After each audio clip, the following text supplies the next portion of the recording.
If you can use the following idiomatic expressions that we're going to focus on in today's video, then your English is wonderful and awesome. Are you ready to focus on these idiomatic expressions? Of course you are, so let's get started. The first idiomatic expression is to be 6 feet under. To be 6 feet under. But what does it mean? Where do we use it and how is it used? To be 6 feet under means to be dead and buried. So when we use the expression of to be 6 feet under, we're trying to emphasize the fact that someone is dead and completely buried. Someone is gone. Someone no longer exists. Someone is not alive anymore and will never be alive again. Someone is completely dead and buried. To be 6 feet under. An example of this phrase. There is no point in worrying about what he said. He's been 6 feet under for years. There is no point in worrying about what he said. He's been 6 feet under for years, which means there is no point in worrying about what he said. He's dead and buried for years. He's not alive anymore. He's been dead for a couple of years. He's been 6 feet under for years. There's no point in worrying about what he said. Now we're getting to the next English idiom that if you know or if you can understand, your English is awesome and next level, which is to give someone up to speed. To give someone up to speed. When you give someone up to speed, you update someone on the recent events or you provide someone with the latest update. You provide someone with the latest updates on what is happening so that they can have a better understanding of what they should do, what decisions they should make, and what's going on around them. So to give someone up to speed. An example of this phrase. Let me give you up to speed on the project before the meeting starts. Let me give you up to speed on the project before the meeting starts, which means let me provide you with all the recent updates on the project before the meeting starts. Now we get to the third English idiom that if you know, your English is awesome and next level, which is don't take that tone with me. Don't take that tone with me. Once again, hey, don't take that tone with me. But where do we use it? When do we use it? How is it used? Well, we use this idiomatic expression when someone is talking rudely to us, when someone is trying to speak with authority to us, when someone wants to exercise their authority in favor of themselves and against us. When someone wants to bully us, when someone is speaking rudely and aggressively to us and is behaving very disrespectfully towards us, by using this expression, we're telling them that, they have no right to talk to us like that. They should be more polite to us. They gotta be behaving more politely, kindly, and respectfully towards us. Or they gotta be respectful to us. They gotta have respect for us. So by using the phrase, don't take that tone with me, we're emphasizing that someone should be polite to us, someone should be behaving respectfully and kindly towards us, and someone has no right at all to be behaving disrespectfully or aggressively towards us. Who is someone to tell us what to do, to talk to us with authority, to, want to impose what they want us to do on us, despite the fact that we don't want to do any of the things that they're asking us to. So don't take that tone with me emphasizes that someone has no right to speak rudely and impolitely to us, and someone should be very polite and nice to us if they want us to do what they want us to. An example of this phrase. I know you're upset, but don't take that tone with me. I'm just trying to help.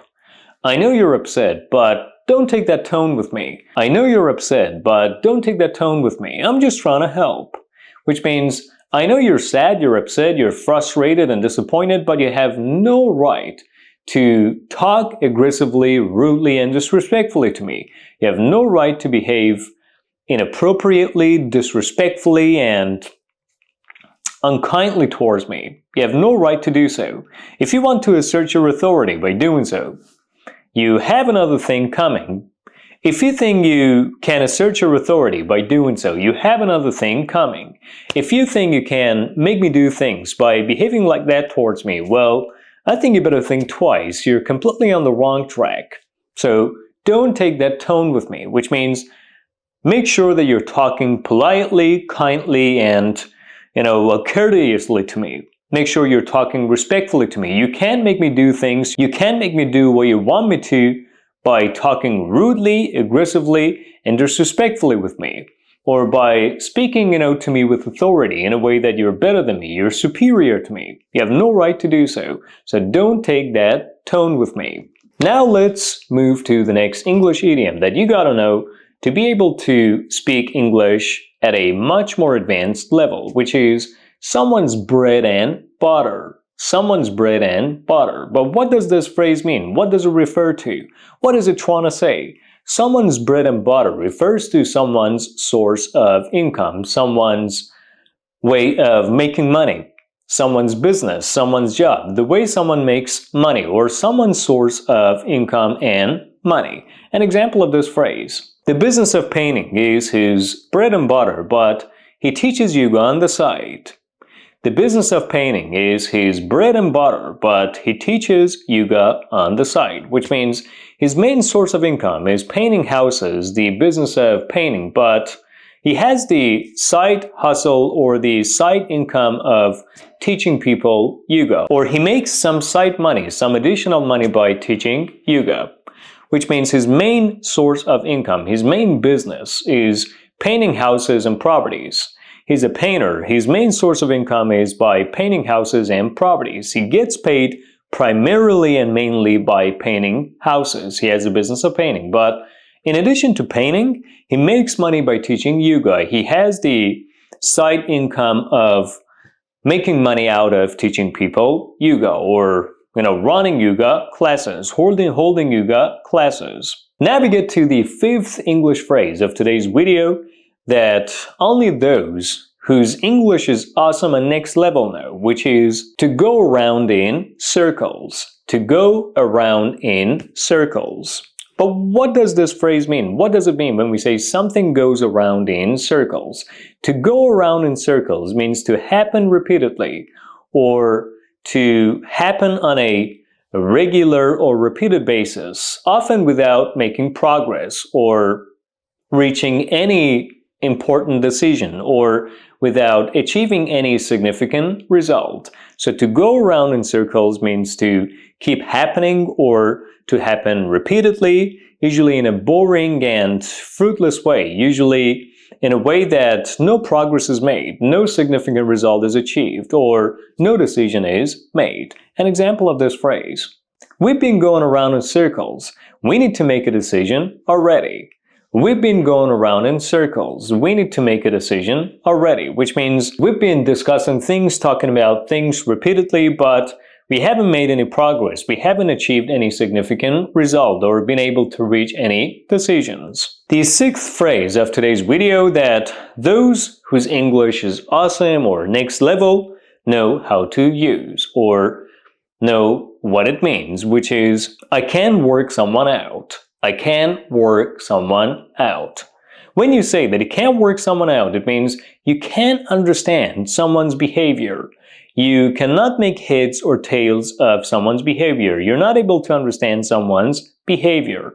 You can't really figure out why someone is doing something. It's always been confusing to you why someone has been doing something, or why someone has been acting in a certain way or behaving, in a certain way. So when you say I can't work someone out, it means I don't understand why someone is behaving like that. An example of this phrase: he's friendly one minute and unfriendly the other. I can't work him out. He's friendly one minute and unfriendly the other. I can't work him out. Which means at one moment he's friendly, at another moment he's unfriendly. He's the exact opposite person. I can't really understand his behavior. I don't know why he's behaving like that. And now we get to the final phrase of today's video, that if you know your English is awesome, which is to be all things to all people. To be all things to all people. Well, what does this phrase mean? To be all things to all people means to please everyone, to try to satisfy everyone, to be nice to everyone, to be suitable to everyone, to suit everyone's needs, expectations, desires, to live up to everyone's expectations, but usually in a way that failure is met with or no success is achieved or met with. So when you try to be all things to all people, you try to please and satisfy everyone and everything, usually in a way that you don't achieve success, but rather what you do leads to failure. An example of this phrase: a politician can be all things to all people. They have to take a stand. A politician can be all things to all people. They have to take a stand. A politician can be all things to all people. They have to take a stand, which means a politician is not able to satisfy or please everyone, is not able to live up to the expectations of everyone. They have to take a stand. They have to have a certain viewpoint or perspective. They have to talk in favor of some things and against other things. They have to work in favor of some people and against others. So a politician cannot be all things to all people. A politician, is not able to satisfy or please everyone, is not able to meet their needs or live up to the expectations of everyone. They have to take a stand. They have to have a certain position, which could work to the advantage of some and to the disadvantage of others, which could be in favor of some people and, against others. And that's about all, guys. In today's video, we focused on 7 practical and everyday English idioms that you gotta learn, and I highly recommend that you use to be able to speak a more advanced English or take your English to the next level. Let's review these 7 phrases once again together. Be 6 feet under. Be 6 feet under. Give someone up to speed. Give someone up to speed. Don't take that tone with me. Don't take that tone with me. Go around in circles. Go around in circles. Someone's bread and butter. Someone's bread and butter. I can't work someone out. I can't work someone out. Be all things to all people. Be all things to all people. And that's about all, guys.